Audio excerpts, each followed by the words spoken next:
Buenas tardes. Pues antes que nada una disculpa derivado de la agenda de la secretaria y el alcalde en Gustavo Madero, pues hubo ahí un ajuste en el horario.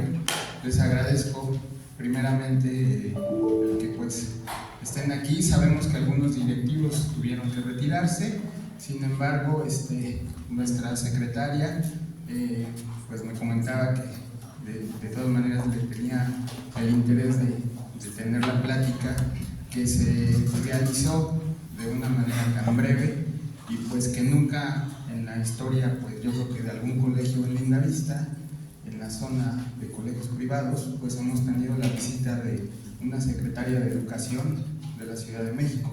Lo comentaba hace rato el alcalde también, que nunca había tenido registro de una visita de una secretaria de Educación de la Ciudad de México en la alcaldía. Pues agradecer también al Colegio Guadalupe, Sister Sandra, que nos reciba en su institución, y pues sin más me voy a permitir hacer una breve semblanza de María Herrero, secretaria de Educación, Ciencia, Tecnología e Innovación. Es ingeniera bioquímica por el Tecnológico Nacional de México, graduada de maestría en Ciencias por la Universidad de Purdue, Estados Unidos, y obtuvo su doctorado en Ciencias de los Alimentos por la Universidad de París. Realizó su estancia postdoctoral en la Universidad de California. Es pionera en el desarrollo de la evaluación sensorial en México y América Latina. Ingresó como profesora investigadora en el Tecnológico Nacional de México, institución en la cual ocupó diferentes cargos, como directora de vinculación, coordinadora sectorial, académica, así como secretaria de extensión y vinculación. Ha participado como conferencista invitada en Chile, Ecuador, Colombia, Brasil, Guatemala, Estados Unidos, Reino Unido y Malasia. Ha colaborado en revistas internacionales de divulgación y de memorias en extenso. Ha dirigido más de 60 tesis, misma que ha sido acreedoras de reconocimiento como formadoras de grupos de investigación en la academia y en la industria. Es miembro del Sistema Nacional de Investigadores y de la Academia Mexicana de Ciencias. Se desempeñaba como subsecretaria de Ciencias, Tecnología e Innovación, desde donde ha impulsado la creación de la red ECOS de Educación, Ciencia, Tecnología e Innovación de la Ciudad de México, órgano colegiado de carácter técnico de consulta de opinión, asesoría y análisis, auxiliar del Gobierno de la Ciudad de México en la planeación y el mejoramiento de la educación media superior. Actualmente es nuestra secretaria de Educación, Ciencia, Tecnología e Innovación de la Ciudad de México. Gracias. Muchísimas gracias, Mauricio. Muchísimas gracias, hermana Sandra. Muchísimas gracias, Angelita, por la oportunidad de compartir con ustedes este tiempo. La verdad es que me siento muy afortunada de estar aquí, siento ganas de sentarme ahí, de dialogar con ustedes, de platicar, de escucharles, de compartirles pues un poco de lo que me ha tocado vivir en este gobierno desde el año 2018 a la fecha, finales del 2018, y lo que he vivido en las políticas públicas en materia educativa. La verdad es que cuando Mauricio me hizo la invitación a venir a compartir con ustedes este tiempo, pues yo lo primero que me vino a la mente fue venir a escucharles, venir a conocer sus necesidades, sus inquietudes, sus preocupaciones. Eso fue lo primero que a mí me vino en la mente y pensé que eso es lo que venía a hacer. Pero pues ante una presentación oficial como la que acaba de hacer Mauricio, pues creo que lo mínimo que puedo hacer es compartirles un poco mi experiencia y luego, si están ustedes de acuerdo, puedo y me lo permiten, pues tendremos un diálogo, ¿no? Un diálogo en el que yo les escucharé y tomaré nota, y bueno, pues de ahí nos vamos, ¿no? Una disculpa por el tiempo, la verdad es que sí pensábamos en la agenda llegar aquí a las 12:30, pero ustedes saben, hubo 3 presentaciones que yo no tenía contempladas, y que bueno, imagínense, 3 presentaciones adicionales a las programadas, pues eso se nos salió de la mano en el tiempo. Miren, lo primero que les quiero compartir es que a principios de esta administración, el 2 de enero del año 2019, se toma una decisión trascendental en esta ciudad. Y eso fue unir 2 secretarías, la Secretaría de Educación por un lado y la Secretaría de Ciencia, Tecnología e Innovación por otro lado, con un solo propósito. El propósito fue aprovechar todo el conocimiento científico, aprovechar toda la ciencia para fortalecer a la educación en todos sus tipos y niveles, desde el tipo de educación básica hasta el tipo de educación superior. Esa fue la visión que se tuvo, aprovechar todo el conocimiento científico para fortalecer a la educación. Y bueno, así nace la Secretaría de Educación, Ciencia, Tecnología e Innovación de la Ciudad de México, que me honro en dirigir, y que la dirijo desde el 16 de febrero de este año, porque antes, como dijo Mauricio, yo me desempeñaba como subsecretaria de Ciencia, Tecnología e Innovación, es decir, yo abanderaba lo que es la ciencia, y ahora pues tengo la responsabilidad de la educación también. Pero tomen nota de la educación, no la básica, porque la Ciudad de México es la única entidad federativa que no tiene bajo su responsabilidad la educación básica. En esta ciudad, la Autoridad Educativa Federal, que es una especie de subsecretaría, pues como ustedes saben perfectamente bien, pues dependiente de la Secretaría de Educación Pública, es la responsable de coordinar los trabajos de educación básica, incluidos la distribución de los libros de texto gratuito, incluido eso. Entonces no está bajo mi responsabilidad esa tarea, pero en todo lo que puedo ayudar, lo hago con mucho gusto. Entonces, la educación, la ciencia para apoyar la educación.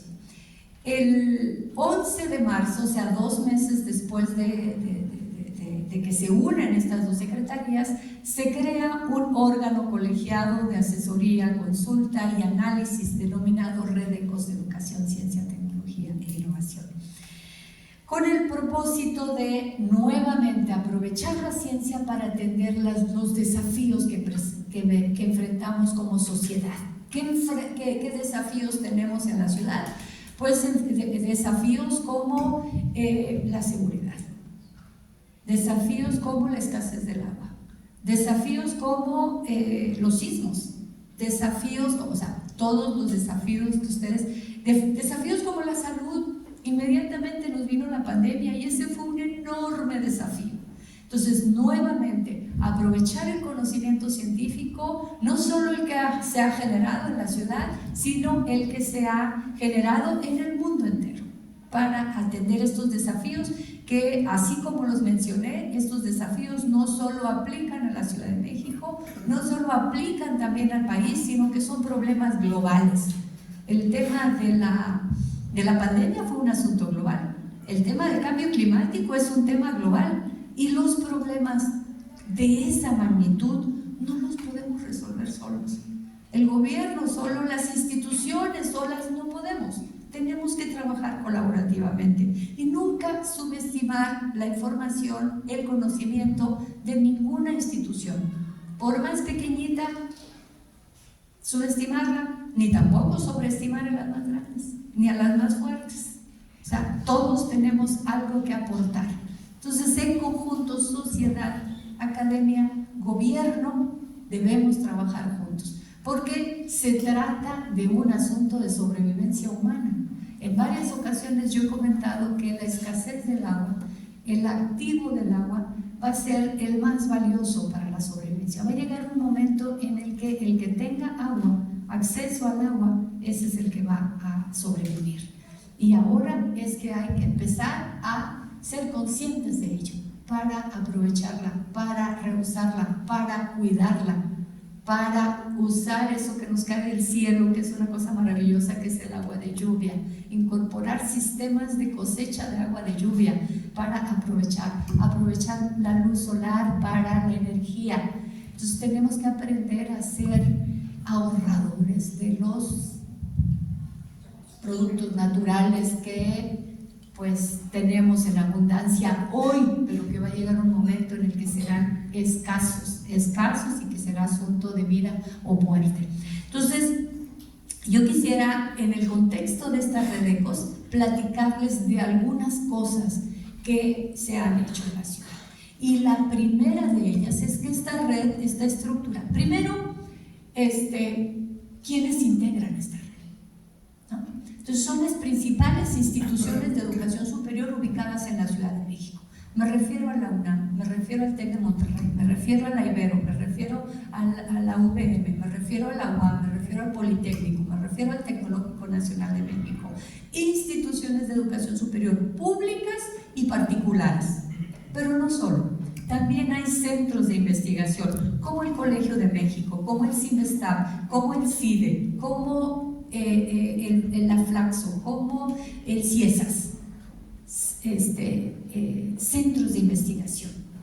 Pero no es solo eso, también están incluidos los institutos nacionales de salud, como nutrición, como geriatría, como medicina genómica, como rehabilitación, como neurología y neurocirugía. Todos esos institutos nacionales de tercer nivel de salud integran esta Redecos. Pero no solo, también están las cámaras empresariales.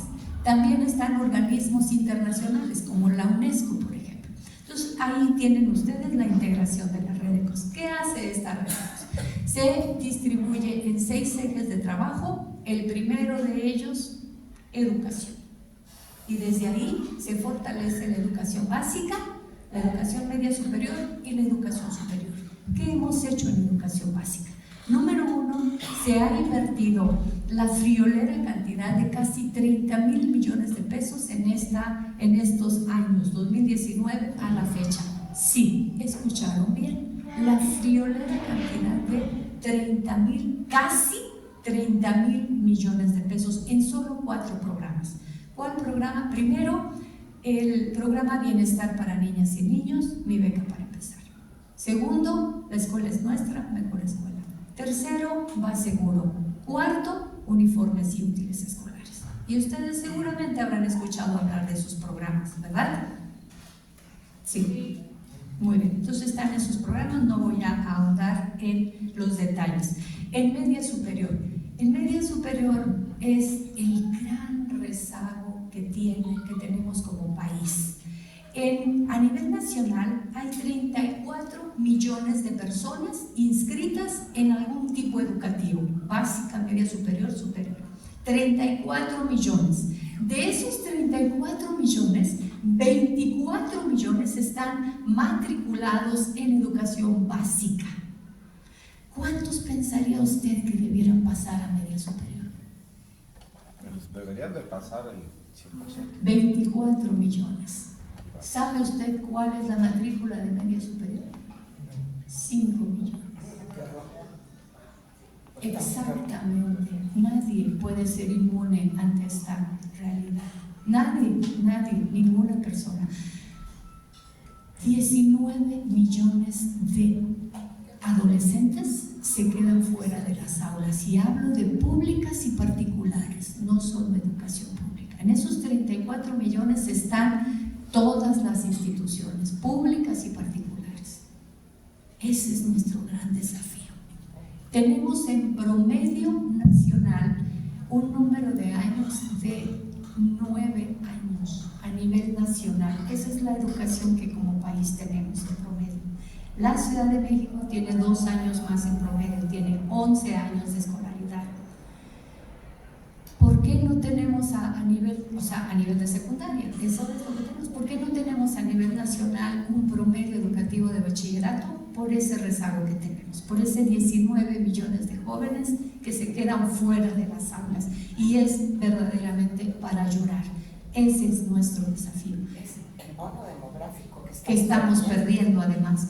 ¿Qué hicimos en la Ciudad de México para este tipo educativo? Pues se crearon 6 nuevas preparatorias.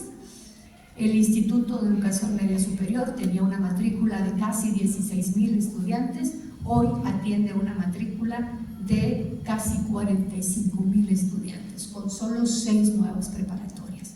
Eso es pensar en eso es reconocer el rezago que existe, porque la educación es un derecho que traemos como mexicanos desde 1917, cuando se publica la Constitución vigente de 1917. Uno de los logros sociales fue que la educación es un derecho, y la verdad es que no lo hemos logrado, porque esos jóvenes, ¿dónde están?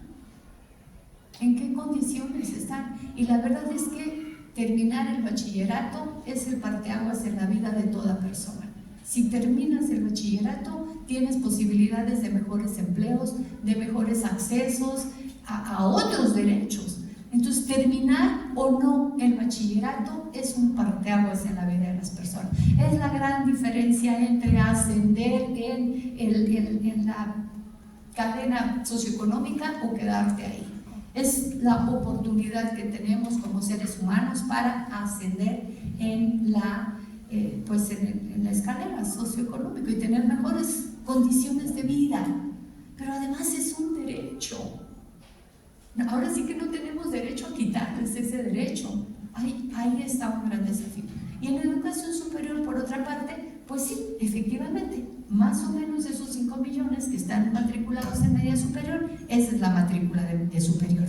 Esos son los. Así que el gran reto está entre secundaria y la prepa. Ahí está el desafío. Ahí es donde tenemos que poner el acento. Y ahí es donde estamos trabajando. Entonces ese es el primer eje, el eje de educación.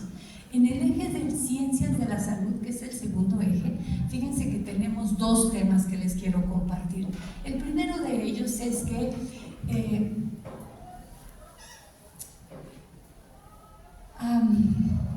la sociedad mexicana, en México, la segunda causa de muerte es la diabetes. Y la diabetes es una enfermedad asociada directamente con nuestros hábitos de alimentación y de ejercicio. En otras palabras, es una enfermedad 100% prevenible, pero es la segunda causa de muerte. Los libros, la teoría dice que nadie deberá morir de diabetes, porque es 100% prevenible, pero es la segunda causa de muerte en nuestro país. ¿Cómo nos podemos explicar esa paradoja? ¿Cómo? Pues la única explicación es que es una enfermedad silenciosa y que no tiene absolutamente ningún síntoma. Nosotros podemos tener diabetes sin no darnos cuenta hasta que no vamos al médico y nos hacemos nuestra prueba de glucosa en sangre y hemoglobina glucosilada. Son los 2 parámetros que determinan. 12.5% de la población tiene diabetes y de esas el 80% no controla sus niveles de glucosa. Pero eso no es lo grave. Lo grave es que hay 26% de la población, es decir, 1 de cada 4 que tiene diabetes y no lo sabe. Eso es realmente grave porque va por la calle como una bomba de tiempo. Primero para su persona, que sus órganos se están deteriorando, sus riñones se están dejando de funcionar, sus páncreas, sus extremidades, su vista, todo se está deteriorando y no se da cuenta. Entonces es urgente e imperativo detectar a esa persona de 4 que tiene esta condición para controlarla, porque una vez que lo controla se va a morir de cualquier otra cosa menos de diabetes, una vez que tiene sus niveles de glucosa controlados. Ese es el desafío. Entonces, en este eje de ciencias de la salud, cuando empezó la pandemia, la jefa de gobierno mandató a la Secretaría de Educación, Ciencia y Tecnología y a la Secretaría de Salud instrumentar una política pública para prevención de estas enfermedades. Y lo trabajamos, lo integramos, y el 11 de agosto del año 2021 se presentó públicamente. Y hoy en día este programa de prevención opera en los 117 centros de salud que hay en el país. En la ciudad, ¿no? En la ciudad. Y hay un módulo de salud en tu vida al cual las personas pueden ir gratuitamente a hacerse este diagnóstico para saber cómo estamos. Y es fundamental que vayamos lo más pronto posible, hagamos un diagnóstico. 2 mediciones, glucosa en sangre y hemoglobina glucosilada. Muy bien. Y otro programa muy importante. Hablabas, Angelita, del bono demográfico. La pirámide poblacional está cambiando. Ya no más será en las edades más chiquitas el mayor volumen, sino que se está invirtiendo. Cada vez seremos más personas con juventud acumulada y menos los nacidos, ¿no? Cada vez nacerán menos. ¿Quién va a pagar las y menos. jubilaciones? ¿Y quién va a pagar las jubilaciones? Entonces, esto está cambiando. Por lo tanto, la Ciudad de México lo que hizo fue crear un centro de investigaciones sobre el envejecimiento para entender mejor cómo envejecemos y poder atender mejor ese problema de salud. Yo recuerdo con mucho interés a Elizabeth Blackburn, es la ganadora del Premio Nobel en el año 2009. La investigación que hizo Elizabeth Blackburn fue la siguiente. En esa época no se sabía mucho sobre los telómeros. Los telómeros es una estructura que protege al ADN y la telomerasa ayuda a proteger la longitud de los telómeros, que no se acorten los telómeros. Entonces esta investigadora, Elizabeth, se encontró un grupo de mujeres jóvenes que tenían la longitud de sus telómeros muy cortos y los niveles de telomerasa muy bajos. Pero las condiciones de convivencia de este grupo de mujeres eran de violencia, había mucha violencia. Entonces hizo un experimento la doctora Blackburn y lo que hizo fue darles un ambiente protector.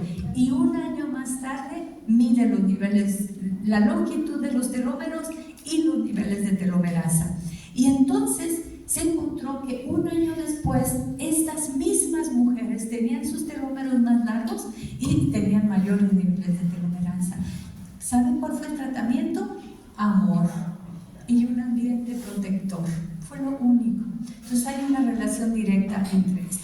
Bueno, en este contexto del envejecimiento, las mujeres jóvenes tenían condiciones como si fueran ancianas en sus niveles de telómeros. Entonces, la línea de investigación de Elizabeth, la verdad es que sí me siento más a gusto aquí, porque sí lo siento más cerca. La línea de investigación de Elizabeth es el envejecimiento. Entonces, en la Ciudad de México empezamos a trabajar con mexicanos, porque tenemos una genética específica, ¿no? Si somos humanos, vivamos, no importa dónde vivamos, pues somos sapiens y lo que ustedes quieran y manden, seremos lo que sea, somos humanos. Pero la genética del mexicano, la mexicana es particular y hay que estudiar. Y en este centro de investigación en el que se invirtieron 250 millones de pesos, trabajan investigadores, hombres y mujeres de varias instituciones. Lo coordina el CIMESTAC, pero ahí trabajan de la UNAM, de nutrición, de neurología, de geriatría, de rehabilitación. Entonces estamos todos los investigadores que solo entienden o investigan el envejecimiento en un solo lugar. Es un edificio de 4 pisos, 25 laboratorios, y ahí no solo se hace investigación, sino que se forman personas para seguir aprendiendo más de esto. Y no trabajan con personas, sino que trabajan, porque les voy a contar algo. Bien rápido, les voy a contar algo bien rápido. Porque evidentemente, si alguien me dice a mí que entre más largo sea el telómero y entre más telomerasa tenga, así como tomamos lactasa para poder tomar leche, ¿no? y no tener pues lo más lógico sería tomar telomerasa, ¿no? ¿Dónde venden telomerasa, no? Para mantener el telómero largo y mantener la juventud. Bueno, pues resulta que los altos niveles de telomerasa están asociados con algunos tipos de cáncer. Entonces no hay ningún grupo de personas que se preste para una investigación y ver si efectivamente eso se mantiene. Entonces las investigaciones se hacen pues en animales, en roedores, porque no se pueden hacer investigación. Este centro de investigación no trabaja con personas, trabaja con modelos murinos, con modelos animales para poder entender mejor la etiología del envejecimiento. Cierro el paréntesis, eso fue como algo chusco, porque ustedes se iban a ir con la idea, oye, si ya sabemos cómo mantener la juventud, ¿no? Con niveles grandes de telomerasa y niveles altos de telomerasa y de telómero, bueno, pues ya parece que ya está la fuente de la juventud resuelta. Pues no es tan sencillo, ¿no? Por ahí vamos. Pues esos son un par de ejemplos de lo que se ha estado haciendo en la Ciudad de México para atender los retos. El mensaje es la colaboración. Tenemos que trabajar, no subestimar a nadie, escucharnos todas y todos y juntos ir atendiendo los desafíos y los retos que enfrentamos. Y cuando yo hago esta presentación, que tengo diapositivas para expresar todo esto, pero bueno, la verdad es que yo venía preparada para un diálogo, lo que les digo es que la colaboración, el modelo de colaboración que trabajamos nos incluye a todos, y que en la política, en el gobierno, se usan estructuras simplemente para tener un orden, pero que lo que debemos aprender es vernos como iguales, personas sujetas a derechos, que somos todos y todas, y que nunca debemos dejar de aprender los unos de los otros. Entonces, las estructuras orgánicas de la administración sirven nada más para dar orden a la administración, pero las decisiones se deben de tomar de manera colegiada y escuchándonos todos, y trabajando juntos podemos salir más rápido del atolladero en el que nos encontremos. Y bueno, pues yo entiendo que aquí ustedes, su preocupación es la educación, es el tema que los ha convocado aquí. Y pues yo quisiera, Mauricio, que podamos abrir un diálogo para que nos podamos escuchar, y en la medida que yo pueda pues compartir con ustedes mi experiencia, lo haré con mucho gusto. Gracias, doctora. Bueno, mi pregunta, yo creo que de algunos que están aquí, si no es que todos, es acerca de los mitos o realidades que se están dando en los medios de comunicación, principalmente acerca de los libros nuevos, gratuitos de la Secretaría de Educación Pública. Si nos podría externar su opinión, por favor. Voy a tomar varios comentarios. Sí. ¿Alguien más? Yo sí le quiero preguntar. Feli, ¿sería verdaderamente dramático para México desperdiciar el bono demográfico? Yo sé que no es atribución tuya, porque es una atribución federal, pero tú contribuyes muy directamente en eso. Ninguno de nosotros podemos tener presencia allí. ¿Existe algún programa que de alguna manera impulse la educación, pero de manera intensa, para que en 10 años nuestro nivel de escolaridad, que tú dijiste que es de promedio de 9, yo acabo de leer que bajamos a 7 después de la pandemia? Es patético, porque la UNESCO dice que una población es analfabeta cuando tiene menos de 5 años de escolaridad. Entonces estamos pasando apenas el umbral del analfabetismo. Es urgente que México no desaproveche eso, y menos en este momento en el que tenemos tantas oportunidades de desarrollo económico. Sabemos que el sur de la República se va a detonar económicamente de una manera bárbara una vez que se inauguren una serie de obras que el señor presidente está haciendo. Pero ¿con qué equipo, con qué capital humano las empresas van a poder trabajar? ¿Tú nos puedes ilustrar un poquito de eso?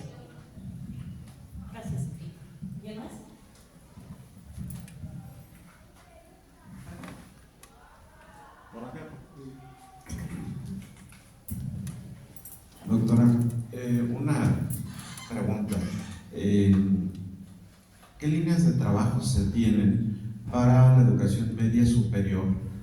Sobre todo, digo, ahorita entendemos muy bien el contexto, la realidad, las excelentes intenciones que tiene nuestro gobierno para poder apoyar a la población vulnerable, pero sobre todo con las instituciones educativas incorporadas a CEP o incorporadas a UNAM, que somos particulares, pero desde luego los recursos con los que contamos, porque no somos instituciones con fines de lucro, nos quedamos muy cortos en algunos proyectos en los que normalmente nos apoyamos en esta gran infraestructura, pero ¿qué líneas de trabajo hay justo con este sistema incorporado?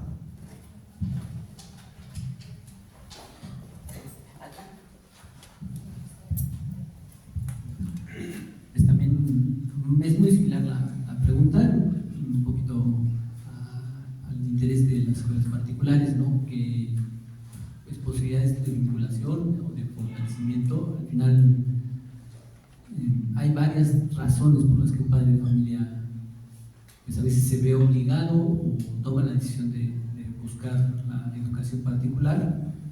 Hay desde situaciones a veces de tipo aspiracional, ¿no? Es que yo deseo que él a lo mejor se esfuerce o tenga esa situación, y no únicamente pues es porque tiene una situación económica que le permite a veces tomar esta decisión, ¿no? A mí me ha tocado sorprenderme la cantidad de mamás solteras que hacen un esfuerzo impresionante por pagar una colegiatura en la cual no es nunca pues una situación de un lujo, sino de una aspiración, un anhelo. Y pues he visto este esfuerzo que las mamás están haciendo, muchas veces así como madres solteras, y que uno ve que su trabajo es un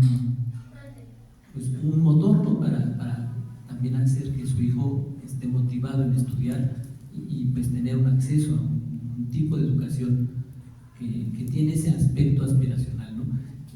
¿Hay algún programa al cual puedan estas mamás acercarse o definitivamente no están contemplado, ¿no? Pero para poder dar también esta información a los padres cuando lo buscan de esta manera? ¿Alguien más? Si quieres, empiezo por ahí, ya hacía comentarios. Gracias.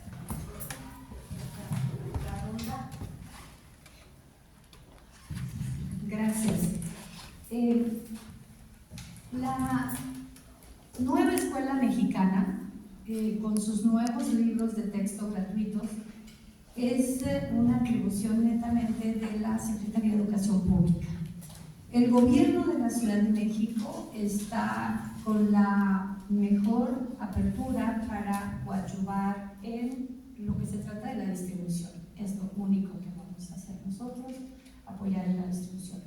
Yo tengo en la casa de ustedes todos los libros de texto. Los estoy leyendo porque me interesa muchísimo conocer de primera mano los contenidos de los libros de texto. Yo personalmente no participé en la estructuración y en el desarrollo de los contenidos. Sé que hubo un grupo de académicos, principalmente de la UNAM, que estuvieron colaborando en la integración de los contenidos. Sé también que ya están en los estados los libros y que varias entidades han manifestado su inconformidad. También sé que esto no ha sido solo para este bloque de libros, sino que, pues, miren, hay una primicia que, no primicia, un principio, es principio, que yo digo, la perfección es enemigo de la pertinencia.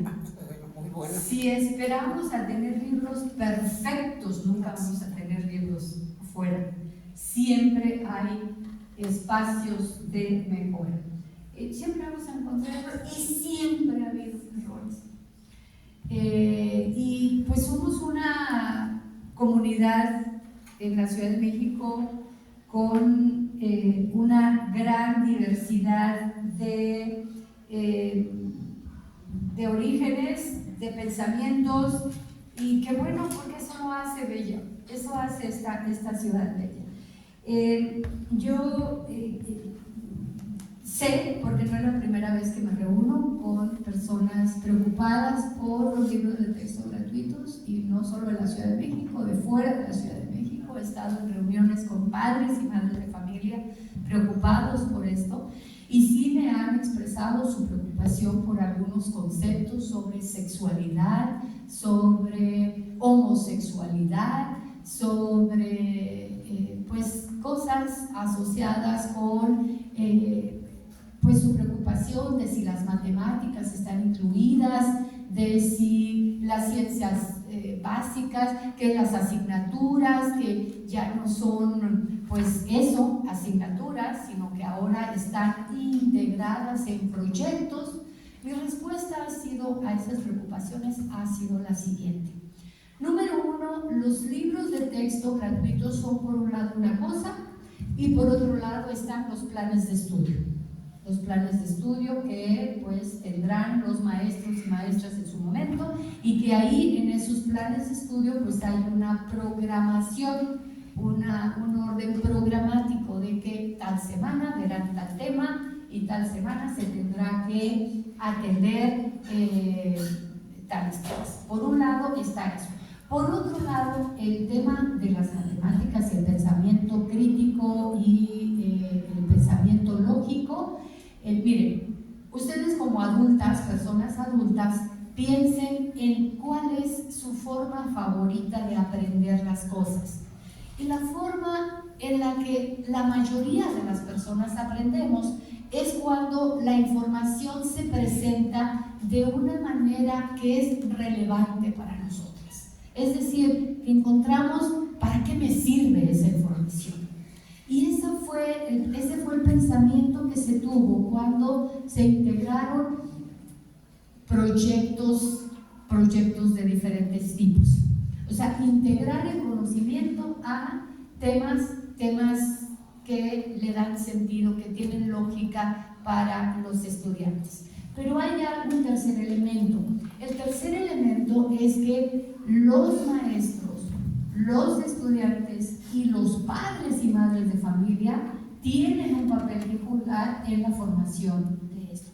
Ahora, cuando digo que los libros de texto están hechos para acompañar el plan de estudios, que es importante, que es obligatorio, porque hay conocimientos fundamentales que deben adquirir los jóvenes. Es el conocimiento universal que hemos desarrollado como humanidad en las matemáticas, en la biología, en la química, en ciencias naturales, en ciencias exactas. Hay conocimiento de la humanidad, ¿no? Cómo ha ido avanzando el conocimiento, ¿no? Desde sus orígenes. Ese es sine qua non, ese se tiene que dar, y la formación, digamos que el perfil de egreso de educación básica tiene que cubrirse para poder aspirar a la educación media superior, y el perfil de egreso de media superior se tiene que dar para cubrir el nivel superior o el tipo superior. ¿Cómo vamos a lograr eso? Pues con una mayor comunicación e integración entre estos tres tipos educativos. Recuerdan que en la Universidad Angelita los maestros siempre decían: ay, es que los de bachillerato no traen las competencias que yo necesito y tengo que regresarme, por lo tanto no voy a lograr el perfil que me piden de egreso. Y nunca me lo dijeron porque yo egresé de esta benemérita escuela. Maravilloso. No, ahorita voy a llegar a eso porque es una pregunta también que me han hecho. Ahorita voy a llegar a la importancia de la educación privada. Es fundamental, es importantísima. Entonces, se tiene que tener mayor coordinación en la transición en los tipos educativos. Eso es sumamente importante. Entonces, los conocimientos fundamentales están en los planes y programas de estudio, y los libros de texto gratuitos son acompañamientos que se pueden acompañar con otros materiales, por supuesto, para fortalecer ese conocimiento fundamental que está ahí. Pero también es importante la participación de los padres y madres de familia. Hay espacios en estos libros de texto gratuitos en donde los padres y madres de familia tienen una voz. Ahí dicen, por favor, por ejemplo, cuando hablen de homosexualidad en la escuela, entonces el niño se le dice por parte del maestro, llega a tu casa, platica con tu mamá sobre este tema, a ver qué opina. Y además, pues es la minoría, ¿no? Los que van a hablar a profundidad, digo yo, de este tema en las escuelas.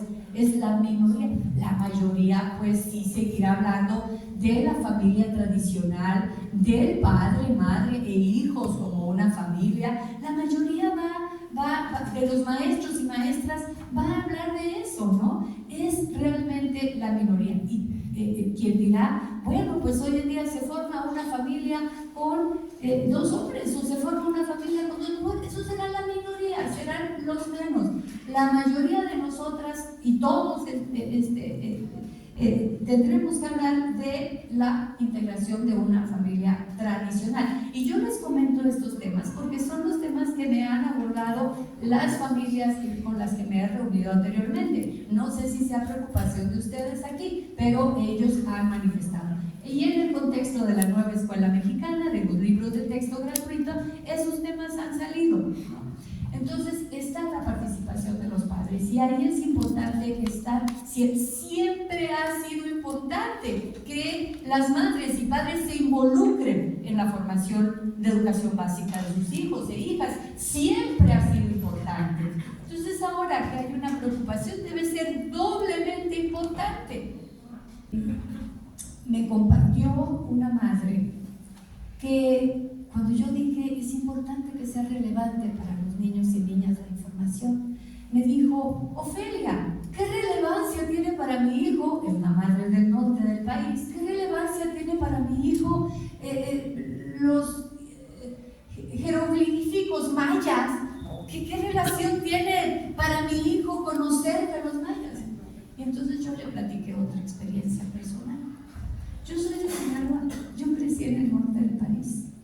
Y para mí fue también una situación muy vergonzosa venir al estado de Hidalgo, de donde fue mi esposo, en paz descanse, y ver a los hermanos indígenas en calzón blanco y descalzos.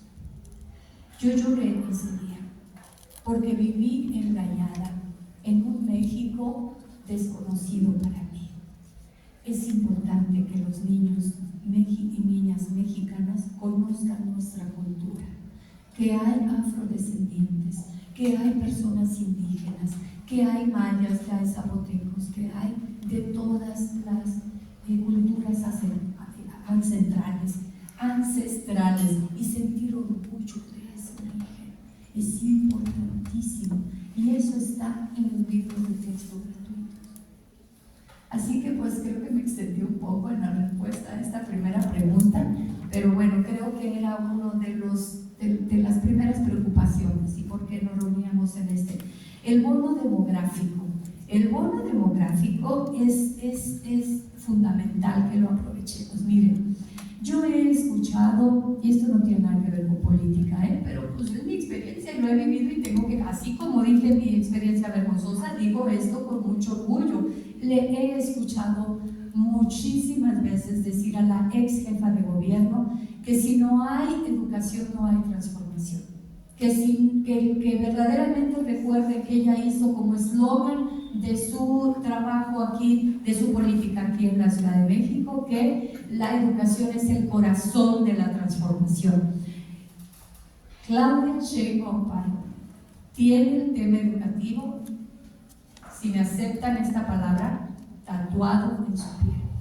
No hay cosa que le importe más que la educación. O sea, el centro de su política en esta ciudad fue la educación.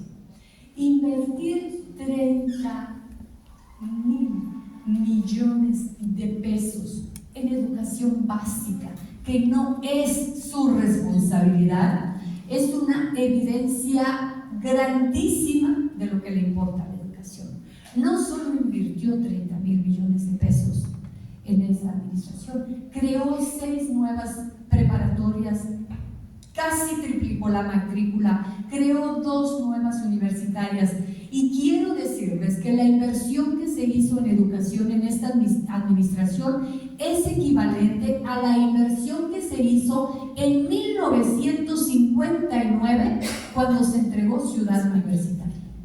Hoy, Universidad de la Nación. De ese tamaño es la responsabilidad de Claudia Sheinbaum por la educación, y eso tiene que ver con el bono demográfico, tiene que ver con lo importante que es incrementar el promedio de años de educación que tenemos como mexicanos y como mexicanas. Yo meto mis manos al fuego en asegurar que si algo le importa a Claudia es la educación.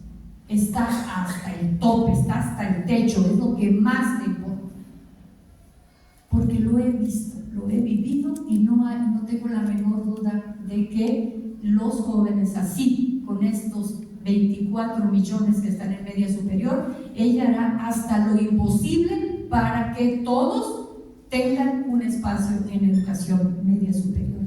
Y para ello, las instituciones particulares son fundamentales. Se podría duplicar el número de escuelas que hay, públicas y particulares en este país, y no tener la cobertura que requiere este país.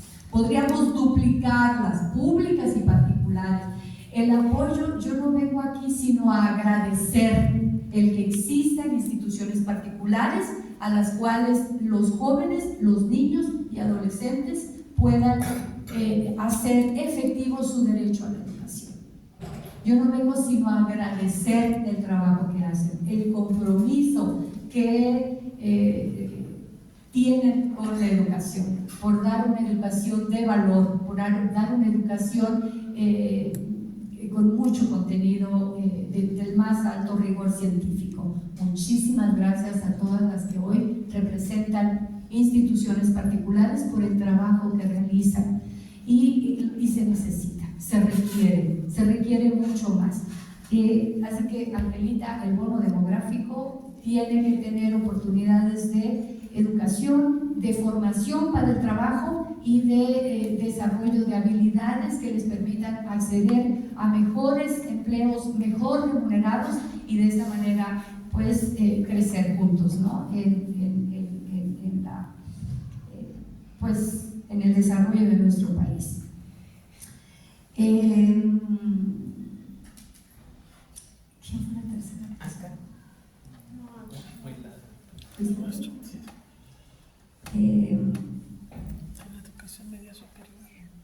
Por alguna razón tomé nota del bachillerato. Por las líneas de trabajo. Líneas de trabajo que tengamos para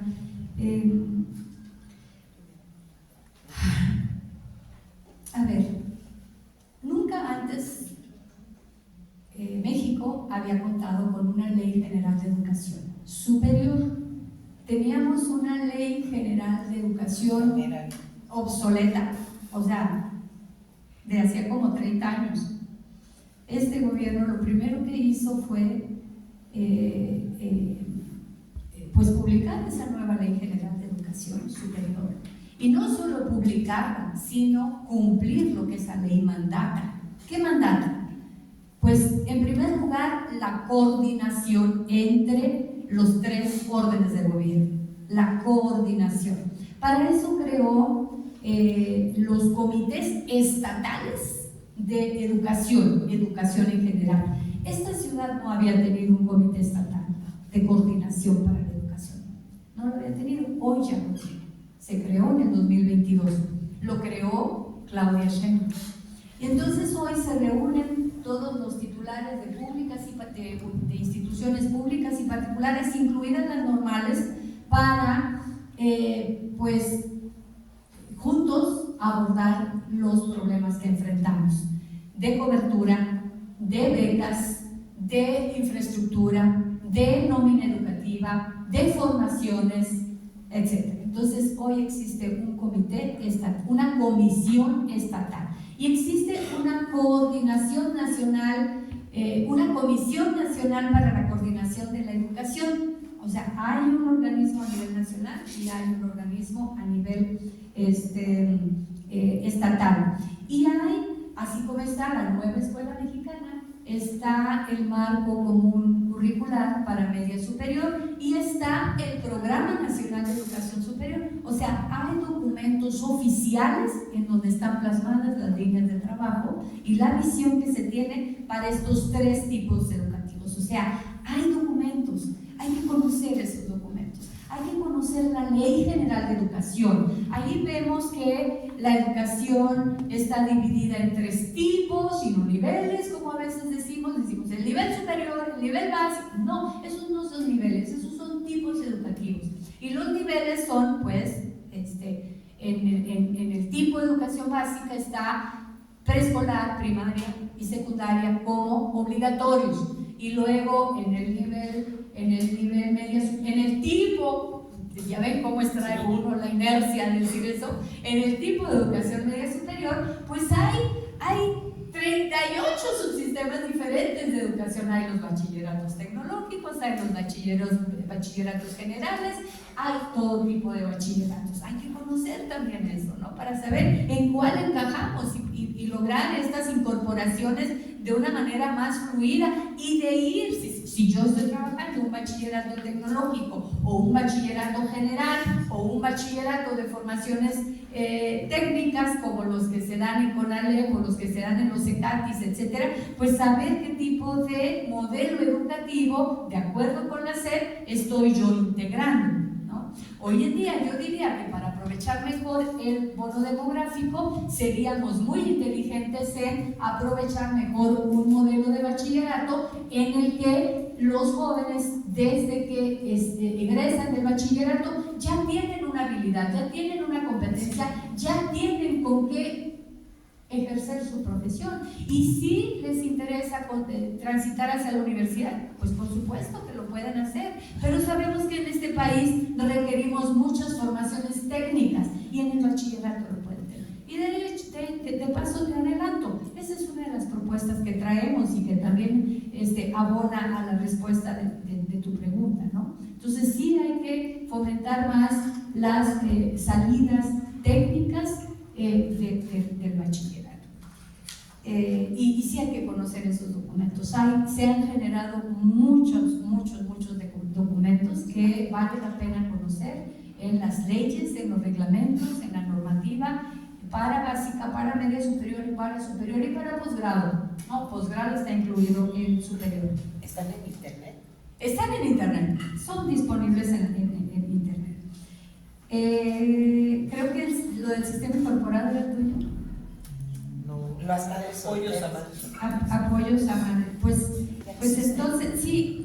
A ver, entonces sí había notado bien que aquí cuando puse líneas de trabajo, es que me dijeron para acá, pero fue acá, las líneas de sí lo había notado bien. Nada más me falta compartirte algo, la modalidad a distancia, hay que aprovechar. Las universidades y las instituciones particulares han aprovechado muy bien esta modalidad. Yo les digo a los compañeros y compañeras que atienden instituciones públicas, les digo, no aprendimos nada de la pandemia, ¿no? Durante los 2 años de la pandemia estuvimos trabajando con tecnologías de la información para, pues, sacar adelante los programas y pasó la pandemia y se nos olvidó que está esa tecnología, pero las instituciones particulares lo han aprovechado bien.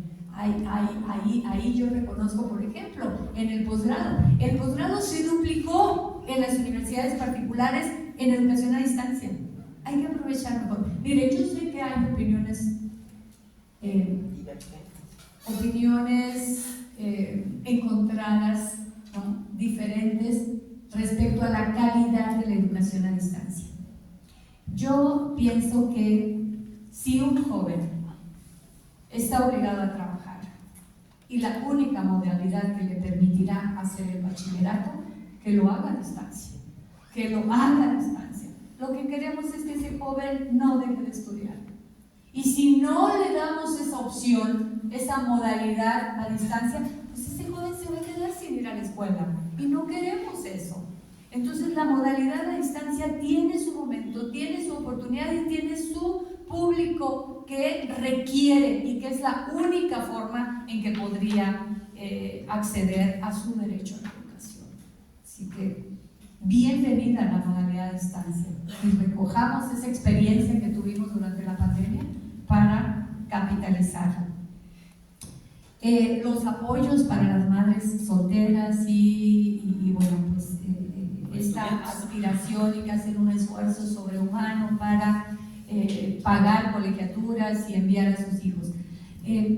Yo con toda franqueza les digo, no tengo por qué negar lo que pienso y no porque esté en una escuela particular diga que ya dije lo que pienso en las escuelas particulares, que son necesarias, que son importantes y que hay que apoyarlas y que hay que seguir creciendo. Pero también tengo que decir lo siguiente, el propósito, lo que nos hemos propuesto yo personalmente y estoy convencida de que podemos lograrlo, es, escúchenme bien por favor, es hacer que la educación pública sea la mejor de este país. Eso es lo que pretendemos.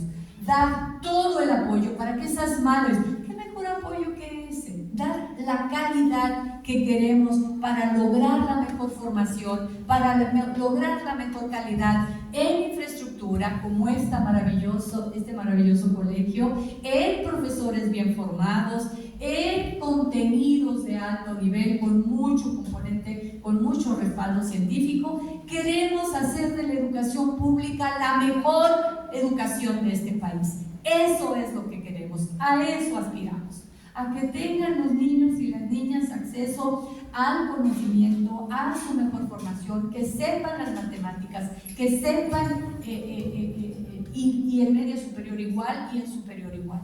Eso es lo que queremos. Y desde mi humilde punto de vista, ese es el mejor apoyo que pueden recibir esas madres. Hay muchas becas, Yo lo desconozco, he escuchado mucho y pues, lamentablemente a veces escucho a algunas mamás que lo comparten con molestia, ¿no? Es que los programas que hay para becas no son para alumnos que están en escuelas particulares. Desconozco la realidad. Apoyos para las madres solteras hay bastantes. Pero creo que es a lo mejor una forma de colaboración más, ¿no? Al final yo creo que, como lo dice, si apostamos a la educación, lo único que va a pasar es que todo va a estar mejor, ¿no? Alguna vez le decían, mi papá fue profesor, y alguna vez me decían, pues es mejor que haya una escuela a que haya una cantina, ¿no? Y creo que es una realidad, ¿no? Esa apuesta a tratar de que como nación, como país, como ciudad, invirtamos en espacios donde se enseñe, se eduque, pues nunca va a ser malo. La colonia Lindavista tiene la característica de tener muchas escuelas. Por allá una vez tenía un reporte, un estudio, Mauricio, creo que eran más de 200 en una colonia, y pues lo único que de repente pues puede florecer de eso es cosas bellas, ¿no? Y a diferencia de otras situaciones, no sé si apostáramos a bares, cantinas, pero cosas que se han ido cerrando en la ciudad, que creo que ha sido un acierto, pues creo que tenemos una serie de oportunidades, ¿no? Y pues pedir que nos apoyen también a las escuelas particulares, pues siempre es algo importante. Sí. Ofelia, voy a decirte algo, a lo mejor va a resultar un poco prosaico dentro de toda la intelectualidad que tú nos has ahorita muy amablemente transmitido. Invertir en educación no es gastar. El presupuesto de egresos de la Federación es, en el tema educativo, una inversión para el país. Es, a lo mejor ahorita mis palabras van a resultar que estoy bajando a la parte económica un tema tan importante como es la educación, pero la inversión en educación que hacen todas estas instituciones, y mira que no tengo que ver con acciones con nadie, invertir en educación para ellos es muy complejo y parece que el esquema impositivo, los impuestos que pagan las escuelas, se han convertido en una carga muy onerosa para las escuelas particulares. No sé, yo sé que a ti no te toca, pero si alguna vez en tus juntas de trabajo puedes expresarlo, exprésalo, porque si son parte de toda una comunidad que se llama México, en la que estamos todos contribuyendo por una mejor educación, pues piensen cómo se les puede ayudar por un lado. Y por otro lado, aumentar el número de becas, duplicar el número de becas para las escuelas particulares, que den oportunidad a niños de no tan buenos recursos, que también entren a estudiar cuando no hay capacidad de recibirlos en otros espacios. Yo sé que eso no te toca a ti, aunque a lo mejor sí te toca, pero la parte económica también es muy importante en el proceso educativo. Gracias. Apoyando un poquito lo que dice Angelita y de acuerdo a la pregunta que hicieron aquí, número 2. Entonces, quiero platicarles una experiencia muy cercana a un primo que obviamente por su circunstancia de nacimiento nació en una comunidad, en Hidalgo, en un pueblo, donde tuvo sus estudios ahí hasta secundaria. Posteriormente tuvo que mudarse a la capital, a Pachuca, y estudiar preparatoria, bueno, bachilleres y la universidad de la escuela pública. Sé que si hubiera seguido hasta ahí en ese tipo de instituciones, pocas son las personas que realmente tienen la oportunidad o la fortuna de trascender a un empleo bien remunerado. He visto y conozco muchas personas que eligen personas egresadas de escuelas privadas de renombre, donde ya tienen prácticamente su asiento apartado.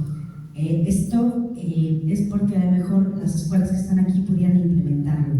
El Tecnológico de Monterrey regaló 10 becas, hizo una prueba donde participaron hasta maestros mismos de mi primo, y los 10 que ganaron, incluido mi primo, les dieron la beca para la maestría, cuando en puerta a la mitad ya tenía 2 empleos por estar haciendo la maestría directamente en el Tecnológico. Se me ocurre aquí en las escuelas que todavía están, y si pudieran posteriormente, a lo mejor buscar niños que tienen ese potencial y no tienen el acceso económico para estudiar en estos colegios, para irlos perfilando como líderes empresariales, a lo mejor regalar las escuelas esa beca haciendo igual esas pruebas, esos concursos en escuelas de gobierno, y que pudieran regalarles esa beca y tener niños que tengan el potencial para llegar a ser esos líderes. Empresarios que tienen que combinar.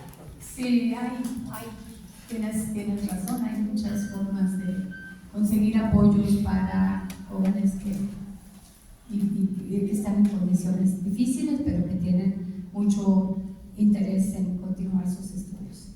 Pues no sé, sí. Ya te sacamos todo. No, sí, entiendo perfectamente lo del presupuesto, la inversión en educación es eso. Yo espero no haber mencionado la palabra gasto, porque así lo vemos, es una inversión por cada peso que se invierte en educación. Como sociedad recogemos el doble en personas formadas, en mejores empleos. Efectivamente, el capital humano es fundamental para las inversiones extranjeras y para el desarrollo nacional, el desarrollo económico, la independencia, hay el acceso a los derechos. Miren, por último les voy a compartir eso, y bueno, yo sé que ya es hora de comer y ya es increíblemente tarde, ya van las 3 y una reunión a las 4, una hora para regresar a mi oficina, pero compartirles algo. Miren, la educación es tan importante, es tan fundamental, es tan necesaria, es tan transformadora, porque es a través de la educación que, número 1, pasan los maestros. En las escuelas normales se forman los maestros que van a formar a los niños y las niñas. Y luego, en las universidades se forman, pues, los médicos, se forman los arquitectos, se forman los ingenieros, se forman los economistas, se forman los abogados. Y cuando tenemos un problema legal y queremos ir a ver a un abogado, pues queremos que sea el mejor abogado que nos pueda defender nuestro caso. Cuando vamos al médico, queremos que el médico que nos toca ver esté bien formado y conozca identificar mi problema. Cuando tenemos un problema de vivienda, queremos que sea el mejor ingeniero civil, el mejor arquitecto quien diseñe eso. Así que es fundamental fortalecer la educación. O sea, yo no entendería a ningún ser humano que no vea la importancia de la educación. Todo pasa por ahí. Y una persona educada es una persona que defiende mejor sus derechos constitucionales, que empiezan por la educación. Pero antes del tercero constitucional